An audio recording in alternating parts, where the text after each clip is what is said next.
It's news time. Information is power. Be current. The news headline: blood flow. Many killed as unknown gunmen currently battling with Nigerian police and soldiers in ANAMBRA. Unknown gunmen, Nigerian police, and soldiers in a gun battle at ACCØSD, Anambra State. An eyewitness report who spoke with Igbere TV a while ago alleged that some officers were seen lying in a pool of their own blood. Details of this ugly development is still sketchy and it will be updated soon. And this is also at the time that it was reported that remember the case of which the Nigerian policemen went to arrest some people, some weathers, some youth in the environment due to the fact that they were seeing them to be threats in the neighborhood and suspecting them to be people of the indigenous people of Biafra. According to a source, they were about to drive off from Nwanwu, asked them why they were taking his friend away, and the occupants of the car, who were in mufti, shot him on the forehead, killing him instantly and zoomed off. As people gathered to see what had happened, the car returned and the frightened onlookers took to their heels. The car occupants picked up Nwanwu's corpse and dumped it in the car and zoomed off again. However, the people were shocked to read a statement by the police claiming that the late Nwanwu was a member of the IPOB. According to the statement by the police spokesperson Mike Abatam in Owerri, Friday, October 8, 34-year-old Nwanwu was described as IPOB champion who played a major role in the killing of police officers and burning of police stations in Imo, and had long been declared wanted by the police and was arrested following credible informations. It further said that the police also killed an IPOB member who joined other members to frustrate the arrest of the kingpin. The statement read, "The suspect raised the alarm, alerting members of his gangs, picked a cutlass and rushed at one of the police operatives and attempted chopping off his head, but was overpowered, disarmed, and the cutlass recovered.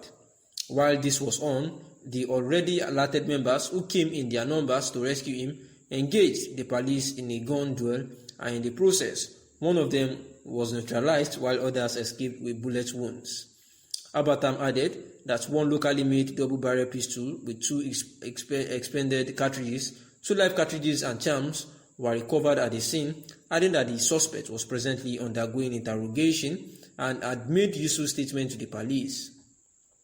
He also said that the police were collaborating with sister security agencies to arrest members of the group, especially those that escaped with bullet wounds.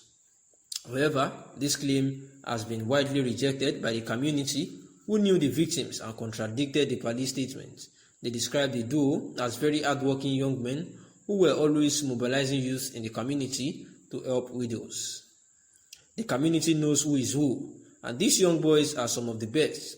The one police shot at close range is a graduate of Polytechnic who is looking for a job and keeping busy with helping out his friend at the shop.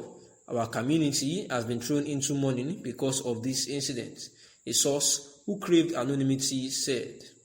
Investigations have revealed that the security operatives who came could have come from DSS, and their target was actually one Chidera, an aluminium worker who owns a shop close to Uchena's. Chigozie was shot to death simply because he insisted to know the reason Uchenna was abducted.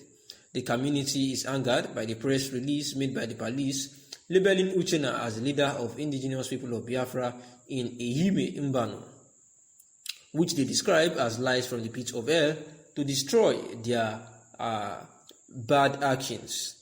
It was gathered that they were rallying round to petition the Inspector General of Police to investigate the extrajudicial killing of Nwanwu and also to secure the release of Chukwanyanwu.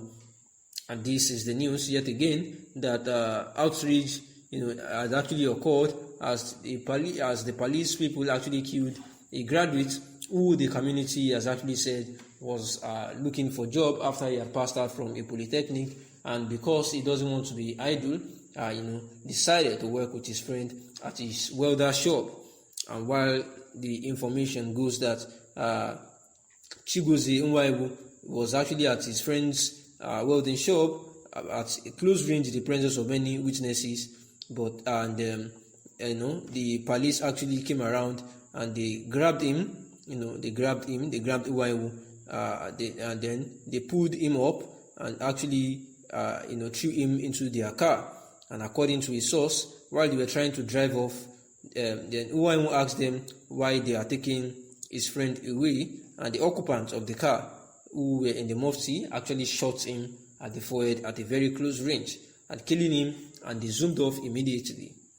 And people gathered there to see what had happened, and perhaps they saw that and they quickly came back, and the onlookers, actually the communist people that saw the event and moved closer to see the cause, they actually ran away, while the car actually turned back, and they picked up Nwaiwu's corpse and dumped it in the car, and they zoomed off again.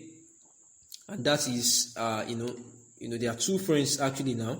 There is one, Chigozie Nwaiwu, then there is another one, another young man, Uchenna Chukwuyanwu. So now the Uchenna now is actually known as Son of the Iron, and is actually the friend to the deceased, that is Nwaiwu. So that is the justification there. We have to get it clearly that Uchenna is the owner of the workshop, and then Nwaiwu was actually his friend.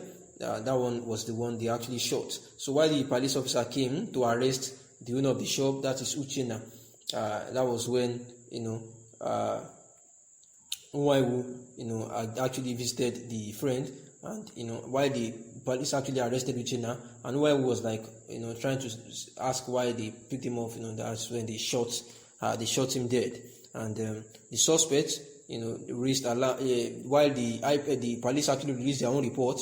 They said that while they came around to arrest them, because they tagged them as IPOB members and leaders, within that locality of AMA, and they said that he was actually championing the IPOB and the IPOB, agitation in that area, and being known as terrorist group. While they got there, that his friend Nwaiwu actually alerted the other people, their gang, in the words of the police, and they brought out some gun and cutlass, and they beat to defend themselves. That was when he was shot dead, and they arrested Uchenna to go and query him for investigation.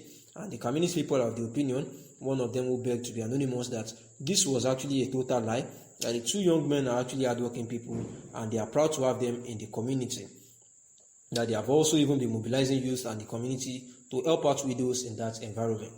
Thanks for listening.